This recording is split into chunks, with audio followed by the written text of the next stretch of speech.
certainly pending it? Yep. We have. So we have a number of guys and we have a few guys that we're still in conversation with. So,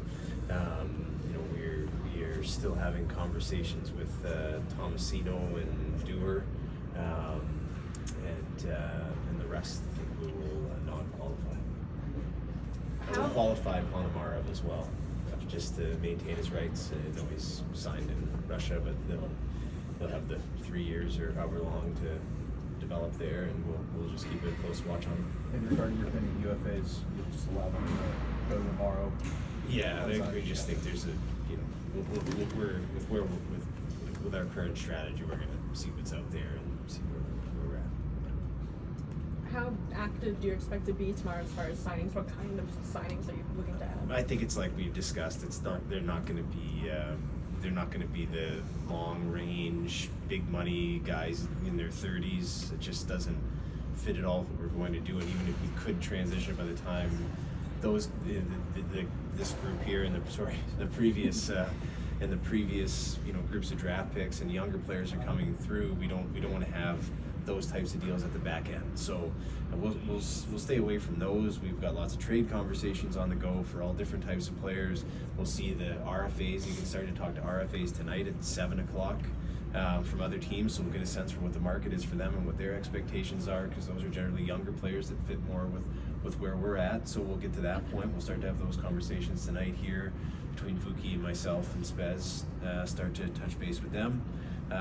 But the types of players that you could expect are not dissimilar from last summer. I would be surprised if unless they were RFAs or trade, that we would do long range deals with players. But we've got a number of players in mind that we think we can give good opportunity to, and they won't be the 1 year contracts, maybe 2 or 3, where we can see if they can be a long term part of what we're trying to do here, be a partner for when the team is back in contention. Kelsey, a similar question would ask those 3 first rounders, but from your standpoint, how important is it to the greater construct of the team to see those guys develop at relatively the same rate?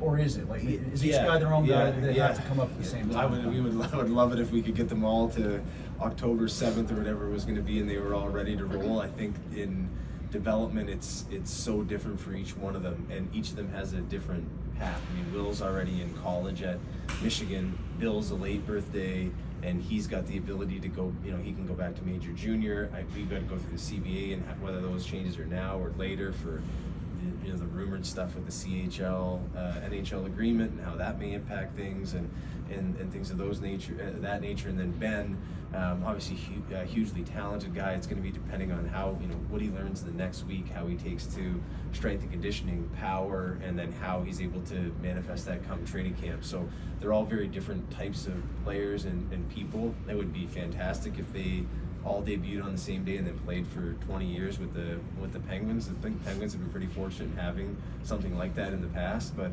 we have to do what's best for each of them individually and make sure that they're on the right path. But it's obviously from a very broad perspective, their development is the most important thing in the short run for us, for these young guys. Did you find that all the picks that you gathered at the deadline in the spring carried the cachet and the currency that you wanted by the time it got to draft day, or did those picks not have enough pop and maneuverability that you were trying to use them for? Well, I think to move up in the first round, there was just no appetite for any team to move.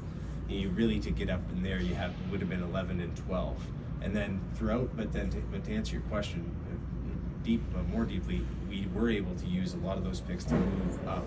We moved up using the pick from the Beauvillier trade to go up and get Will Horkoff, which we paired with the pick that we got the trade down. So throughout the day, I think that that was present. I think in terms of actually trading for players, I don't think we ever expected that the picks in the 25 draft would see us trade for players. It'll be the future draft picks that teams are going to more want as we get into this next few days and throughout the summer. So I think they did enable us to move up to get Will from the Beauvillier trade, and which was hugely important for us and valuable for us. Kyle, for so many years you've heard people say, well, he needs to work on his skating, or he needs to work on this or that. What have you found just in your experience with the emphasis so much on development, where you've actually seen really good examples of players who started here and ended up here by virtue of all the things that you're doing? I think the greatest example I've ever seen on the skating side, Staggy, is Mason Marchment. We signed him to an American League deal as an overage in Toronto, and I think he had the quote that you can look up, which is that he needed to learn to skate at 21 years old coming into pro hockey. And we didn't play him for a long stretch of the first year because he needed to build up the foundation. And you see the type of player he's turned into. It's in terms of, we traded him in Toronto. I think about it every day in terms of being a mistake, big one, probably one of the biggest for me.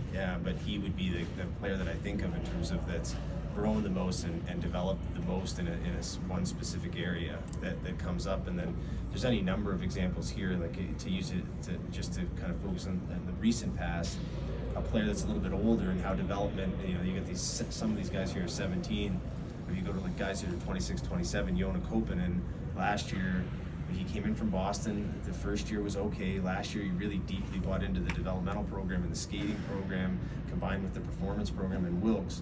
And objectively speaking, his skating improved 10 to 12% in terms of his speed and overall power. And we brought him back for another year because he's made those major gains in that area. So, there's that. There's the defensive piece, which is, at the beginning when they started, we focused so much on skill and offense and playmaking, and that's been I've had to adapt my view of that because and how are we going to improve these guys as defensive players, and so that's been a major focus, and you'll see it here this week. And then it's you look every year and watch the playoffs every year, and the ability to go back and retrieve a puck under immense pressure is hugely important. So we've started to build that in as a key centerpiece of everything we want and part of our program, and you'll see that throughout the development camp. It's not the most exciting stuff probably to come and watch as a fan or media member, but the guys are going to have to develop quickly a way to go back, collect rim pucks under immense pressure if we're going to win. So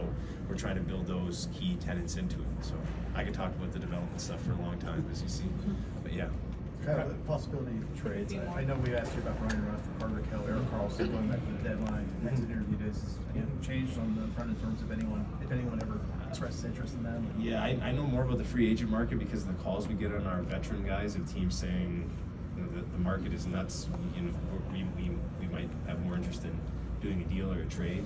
So we're going to evaluate everything. We're going to do what's best for the Penguins, but I mean, in one of those players' cases specifically, I mean, it means a lot to the team. He's been a part of the team for 15 years since he was drafted. So unless it's something that it blows us away in terms of what it returns, and that it can very easily be looked at to help us return to contention, that'd be a tough one. But we've got lots of calls on him.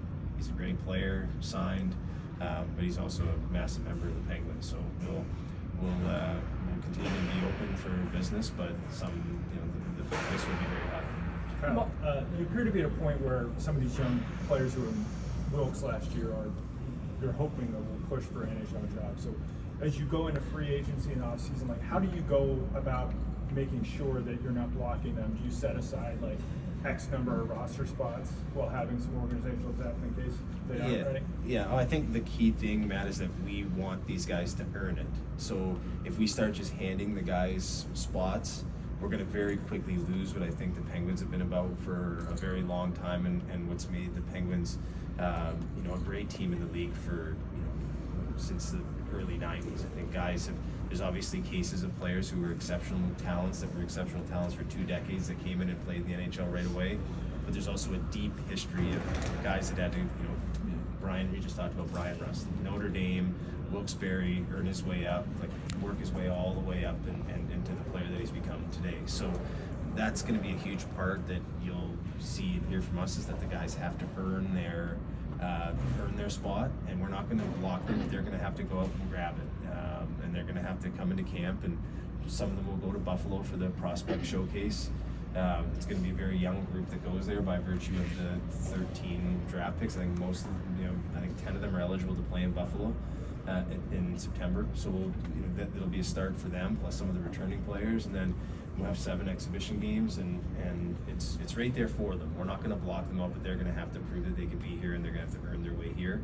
And I think going back to the free agency part, that's why we won't be in on the long range players that are making 5 to 14 million or whatever they end up at in free agency. It'll be more players that can push those guys they think they can earn that opportunity that can help us as well. So it's trying to find that balance between not blocking players out, making them earn it, and also having enough depth to be competitive on a nightly basis.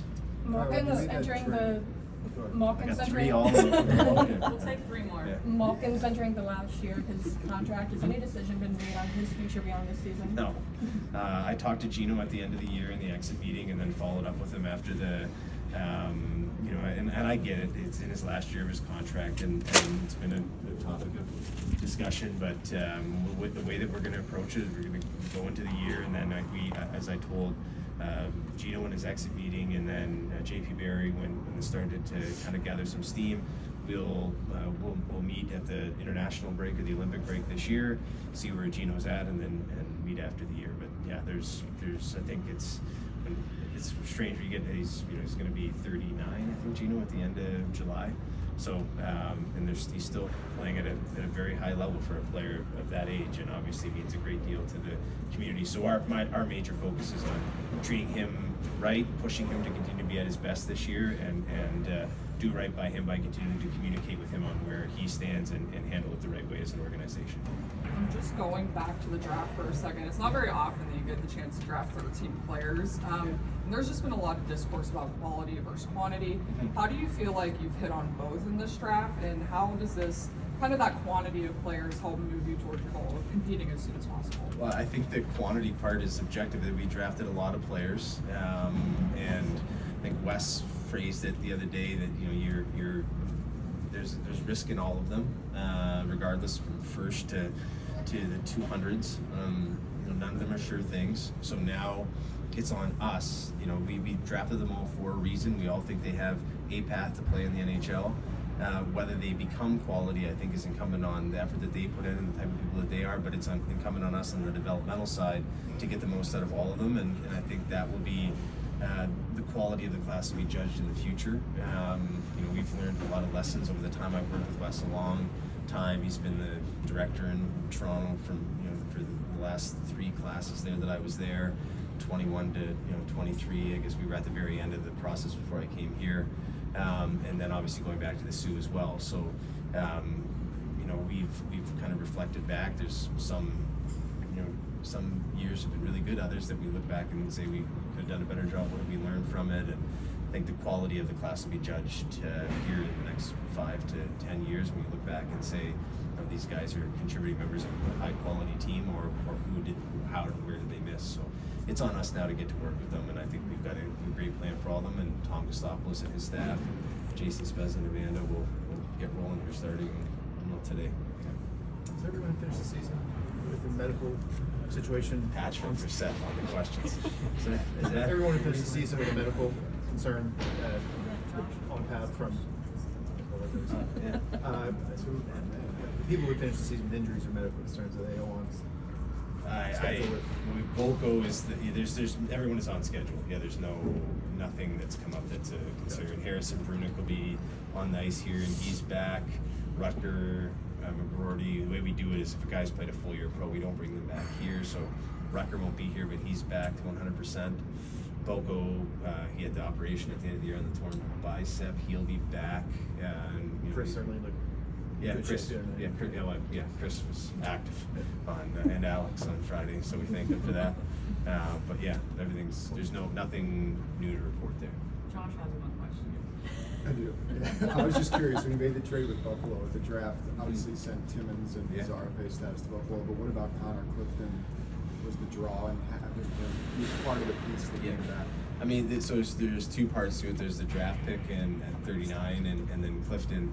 When we were talking to them, I think we just felt that Clifton, when at his best, brings an element that we have not really had on the back end in my time here, which is he's a very highly competitive, physical, guy that can be very difficult to play against, won't back down from anybody, and I think brings a lot of fire to the game each night. And so that was something we haven't had. It's obviously, I don't think the time in Buffalo has gone the way he wanted to, or the team wanted it to there, but we've got a lot of familiarity. Dan actually tried to recruit him to Yale before he went to Quinnipiac, and so there's a long history, and I think it's a player that he's going into his last year of his contract, and with what he brings competitively plus the defensive side, we just think it's a great opportunity to try to get the most out of him. And it's tough with Connor Timmins, as you know, I've got a long history with Connor, but you know, going back to the deadline, we gave up a 5th round pick to get he and Connor Dewar in, and so to be able to go, and we looked at it that way. It's tough with Timmins. He's got a year left before he's a UFA, so they're both on the precipice. He and Clifton of being unrestricted and out of team control, and just felt it was the best move for us right now, and also to add an element that we lack back there. Thanks, Matt. Thanks everybody. Thank you. Thank you.